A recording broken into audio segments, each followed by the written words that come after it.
When the light is running low and the shadows Os jogos são a maneira mais pura de absorção de um fictício e eu não vou desistir de segurar essa tese. Em primeiro lugar, quando você adentra em um mundo e tem total controle sobre todas as ações do próprio, vale considerar a gama de probabilidades que se detém para fazer com que cada fração que uma vez em um livro seria determinada por escolha de um enredo absolutista, agora seria determinado por um ordinário capaz de alterá-lo e olha, com isso, vários absolutistas são criados ao mesmo tempo. Ademais, a questão é que, não obstante dos jogos promoverem esse meio de acesso ao imaginário controlável, ainda existem títulos que foram, com o tempo, se padronizando de forma implícita, onde o oposto dessa tendência veio sendo destaque por fugir da manada. Existem, fora de concepções populares agora econômicas, a razão de que não há procura sem demanda, ou emoções sem geradores desses sentimentos de decisão. Com os jogos não é diferente, pois todo o mercado, de forma simplista, se move constantemente à promoção de jogos AAA de grandes empresas, para entregar ao público um tipo de sentimento pré-estabelecido.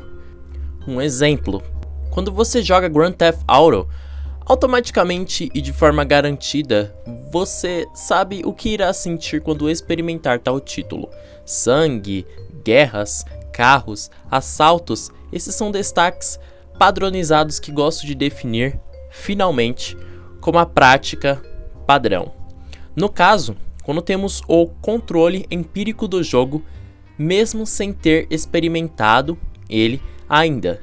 Outro exemplo, quando de forma inata reconhecemos o Grand Theft Auto e esperamos para jogar o seu próximo título que irá lançar ou semelhante, já sabemos de cara qual será a mecânica, forma, enredo, estrutura de base e até mesmo a exposição de conteúdo que será apresentado, nesse caso, a violência, e é aí que a prática padrão se aplica de maneira indireta, tornando todos os títulos de jogos AAA saturados caso você seja um jogador muito centrado nesse mercado. Agora vamos fugir da constituição da prática padrão para apresentar a rescisão desse conceito com os jogos indie. Neles, seu objeto de surpresa sempre será o inesperado ou inimaginável. Isso uma vez que o mercado não mais determina de que forma absoluta o jogo irá impactar o interlocutor, visto que não há tendência ou exposição ao mercado.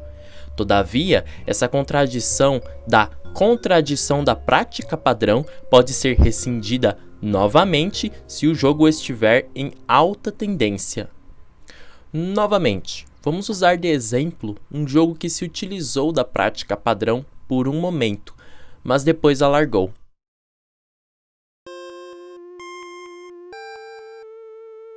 Undertale se utilizou no primeiro instante a prática padrão do mercado AAA como estratégia de alcançar um público a acreditar que sua premissa inicial era o RPG que todos conheciam e estavam habituados a jogar, ou melhor dizendo, praticar, focando em apresentar em seu trailer um estilo de luta voltado ao antigo RPG com monstros e a ideia de que tudo iria ser só mais uma experiência fantasiosa. Isso fez com que o seu plot chegasse com aprovação no mercado de forma bem avaliada e requerida por todos.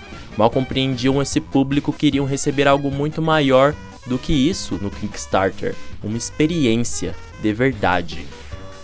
Costumo dizer que todo jogo indie deveria ter mais visualização, pois ele é a maior representação democrática de desenvolvimento liberal social já criado em tempos desde que o mercado ainda era dominado pela intervenção AAA.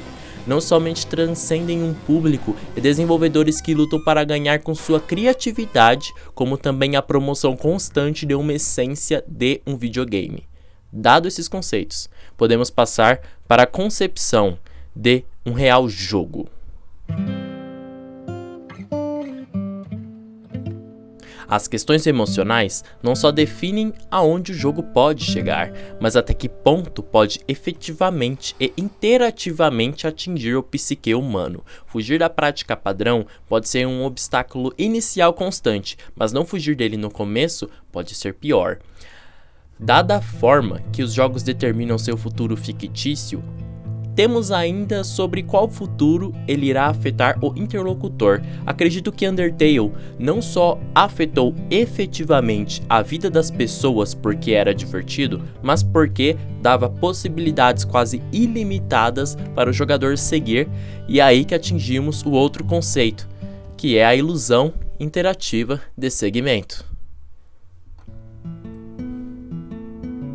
A constante repetição dessa prática leva ao interlocutor, conforme imaginou, a não aprender nada com isso, por mais que continue promovendo a prática. A ilusão interativa de segmento, por sua vez, se torna objeto de reflexão quanto aos jogos quando leva aos mais velhos que passaram pelas épocas de AAA ou a própria experiência da prática padrão, por assim dizer, a acreditarem na famosa frase de que videogame é uma perda de tempo.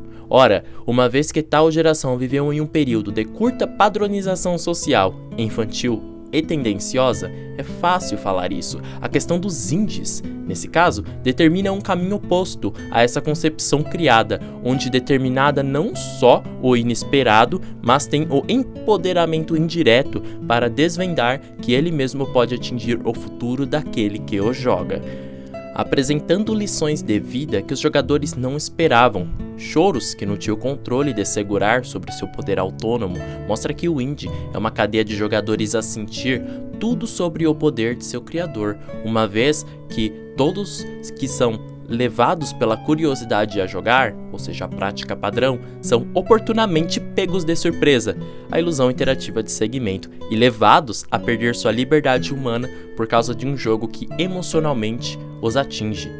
Esse gênero é abstruso, uma vez pela grande multiplicidade de definições do mesmo termo polissêmico, que apresenta e demonstra até mesmo uma política implícita, porém notável em prática. Costuma-se definir jogos AAA pela qualidade do gênero ofertado sobre lastro da tendência vigente. Por sua vez, desenvolvedores como Tommy Refenes explica que os jogos que produz são deliberadamente não tendenciosos, ou seja, que não busca atingir o lucro sobre o intermédio desenvolvedor. Infere-se, portanto, que a nostalgia sempre depende da insatisfação com o presente, pois é sempre a adoração do passado que triunfa sobre as lamentações do presente para permitir que as desgraças atuais se apaguem e o calor brilhante antigo vá à expiração da melancolia, ou pior, da depressão. E se explica, finalmente, quanto indies tendem a recriar as mecânicas de uma era passada, antiga. E mesmo que sejam de plataformas, beat 'em ups e point and clicks, em razão do custo de desenvolvimento baixo, eles mesmo assim falam dessa não satisfação com os jogos e práticas atuais que, por implicação, os jogos do passado não criaram.